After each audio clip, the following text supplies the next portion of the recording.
சட்டத்துறை அமைச்சர் ரகுபதி செய்தியாளர்களை சந்தித்து வருகிறார். அதனை பார்ப்போம்.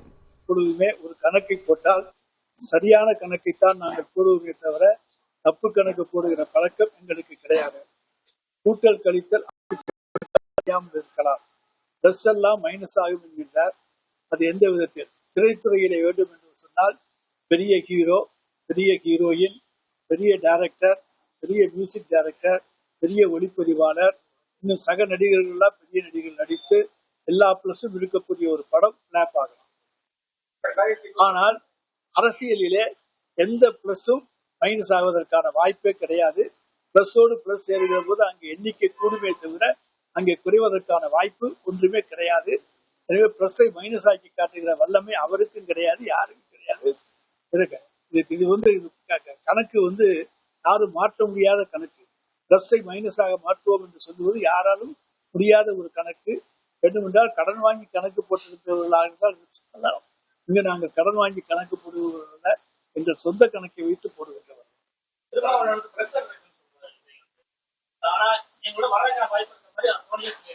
அவருடைய விருப்பத்தை அவர் சொல்லியிருக்காரே தவிர அவருக்கு உண்மையிலே விருப்பம் இருந்தால் நேற்றைய தினம் போயிருப்பார். அவருடைய விருப்பத்தை அவர் சொல்லியிருக்கிறார், அவ்வளவுதானே தவிர வேறு ஒன்றும் இல்லை. அவருடைய விருப்பம் அதை சொல்லியிருக்கிறார். ஆனால் திருமாவளவன் தெளிவாக சொல்லிவிட்டார், நான் திராவிட முன்னேற்ற கழகத்தினுடைய கூட்டணியிலே தான் இருக்கிறேன் என்று.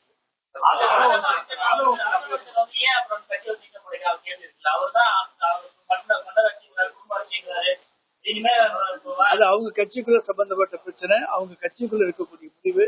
இதை பற்றி நாங்கள் வெளியே இருந்து எதுவும் அந்த கட்சிக்கு ஆலோசனை சொல்ல முடியாது.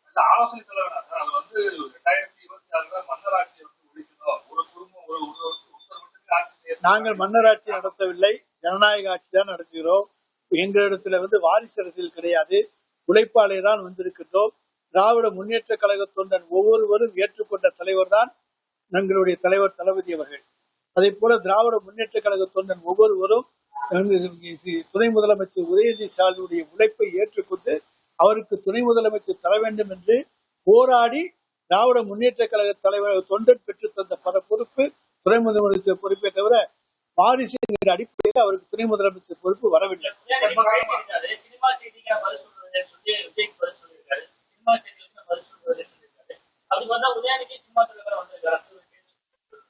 சினிமா செய்திகளுக்கு தானே பதில் சொல்வதில்லை என்று சொல்லி இருக்கின்றார். அல்லங்க, சினிமா செய்திகளுக்கு என்பது வேறு, சினிமா அரசியல் என்பது வேறு. எனவே சினிமா செய்திகளுக்கு பதில் சொல்வதில்லை என்று சொல்லி இருக்கிறார், அவ்வளவுதான். அரசியல்ல யாரும் எந்த நேரத்திலும் யாருக்கு பதில் சொல்லலாம், அதுக்கு தகுந்த நேரம் வர வேண்டும்.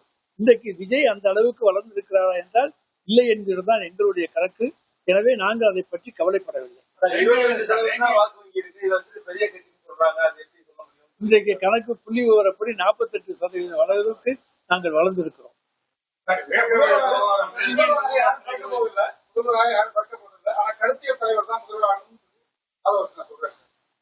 எங்களுடைய தலைவர் திராவிட மாடலை முன்னெடுத்து செல்கிற கருத்தியல் தலைவர்.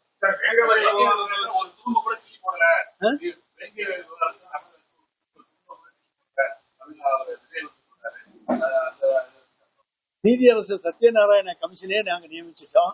அவரும் விசாரிச்சுட்டு போயிருக்காரு. நீங்க எல்லாம் இங்கதான் இருக்கீங்க. என்ன டிஎன்ஏ டெஸ்ட் கண்டு வச்சு பார்த்துட்டோம், எல்லா டெஸ்டும் வச்சு பார்த்துக்கிட்டு தான் இருக்கோம். அரசாங்கம் முறைப்படி அங்க பணியாற்றி யாரையும் காப்பாற்ற வேண்டிய அவசியம் எங்களுக்கு கிடையாது. கால நிர்ணயங்கள் கிடையாது. யாரையும் காப்பாற்ற வேண்டிய அவசியம் திமுகவுக்கு என்ன இருக்கு? அங்க யாரையும் நாங்க காப்பாற்ற வேண்டிய அவசியமே எங்களுக்கு கிடையாது.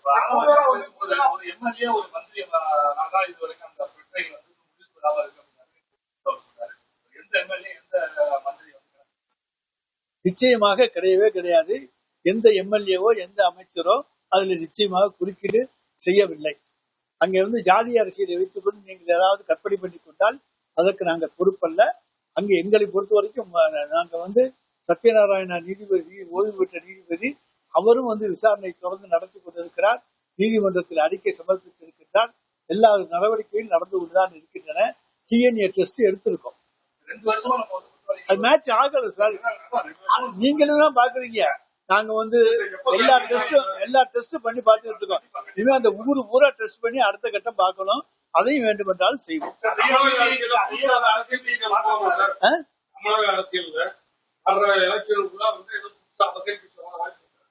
எந்த அரசியல் கட்சியும் புதுசா வர்றதுக்கான வாய்ப்பு கிடையாது.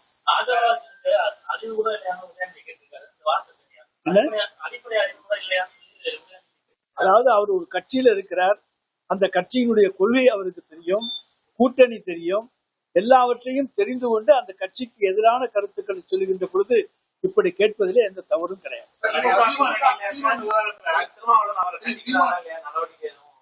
அது அவங்க உள்கட்சி பிரச்சனை சார், அதுல நாங்க தலையிடல.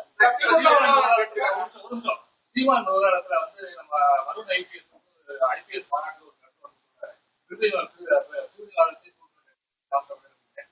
நம்ம ஐபிஎஸ் அதிகாரி அங்க போய் சொல்றாரு, நம்ம தமிழக அரசுக்கு அறிக்கை வந்து வருண் ஐபிஎஸ் வந்து தமிழகத்தோட நிலைப்பாடு.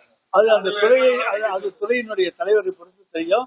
அது டிஜிபி வந்து அது துறை எது கேட்டாலும் கேட்டு அதுக்கு என்ன செய்வோம் அதுபடி பேசுவோம்.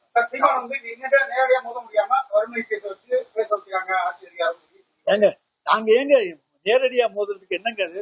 நாங்க மிக சக்தி வாய்ந்த கட்சி, அவங்க சாதாரணமான கட்சி. அவங்க இப்பதான் 3வது இடத்துக்கு வந்திருக்கதா அவர் சொல்றாரு. அங்க இருக்கவங்க பூரா அவரை விட்டுட்டு போயிட்டாங்க.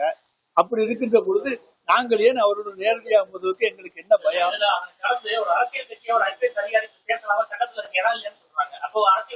அதாவது தனிப்பட்ட முறையில அவருக்கு தாக்குதல் உண்டா? தனிப்பட்ட முறையில் தனி மனிதன் தன்னுடைய உரிமையை காப்பாற்றிக் கொள்வதற்கு தனி மனிதனுக்கு அரசியலமைப்பு சட்டப்படி உரிமை உண்டு. அவர் அரசு அதிகாரியா இருந்தாலும் தன்னுடைய தனி மனித உரிமையை காப்பாற்றிக் கொள்கிற உரிமை அவருக்கு உண்டு.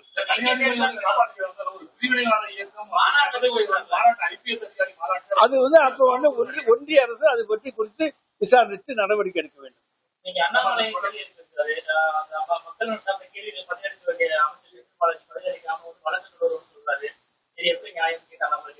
சார் பர்சனலா கேள்வி கேட்டா வழக்கு தொடரணும்னு சொல்றது தப்பு இல்ல. அது நீங்க பொதுவான கேள்விகளை கேட்டா அதற்கு பதில் சொல்ல தயார். சொந்தமான கேள்விகளை எல்லாம் கேட்கிற போது நாங்க வழக்கு தொடர வேண்டும் சொல்றதுல தவறே கிடையாது.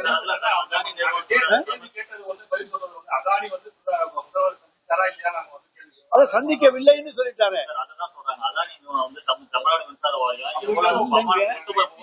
பாருங்க 2014 மாண்புமிகு ஜெயலலிதா அவர்கள் முதலமைச்சராக இருக்கிற பொழுது போடப்பட்ட ஒப்பந்தம் அதுதான் தொடர்ந்து வருகிறதே தவிர நாங்கள் புதிதாக எந்த ஒப்பந்தமும் போடவில்லை. அது 7 ரூபா 1 பைசாவுக்கு அவங்க வாங்குறதுக்கு போட்ட ஒப்பந்தம் தான் தொடர்ந்து நடைமுறை இருக்கிறதே தவிர நாங்க போட்ட ஒப்பந்தம் கிடையாது. அந்த ஒப்பந்தம் தான் நீடித்து இருக்கு. இல்லைன்னா இப்ப வந்து மின் தட்டுப்பாடு வந்து விடக்கூடிய சூழ்நிலை இருக்கிறதுனால அதை நாங்கள் சில சமயங்களில் தொடர வேண்டிய கட்டாயம் இருக்கிறதே தவிர வேறொன்றும் கிடையாது. தவிர நாங்கள் புதிதாக அதானியை அழைத்து வரவில்லை. அதானியை அழைத்து வந்தது அதிமுக. அவர்களை கேள்வி கேட்காமல் எங்களை கேட்பதில் என்ன அர்த்தம் இருக்கிறது? எடப்பாடி பழனிசாமி விசாரிக்கலாம் என்று உயர்ந்த நீதிமன்றம் தீர்ப்பு சொல்லி இருக்கிறது.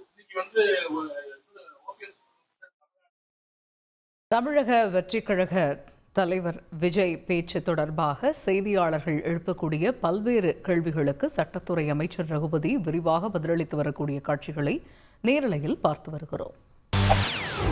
செய்திகளை உடனுக்குடன் தெரிந்து கொள்ள உடனே சப்ஸ்கிரைப் பண்ணுங்க.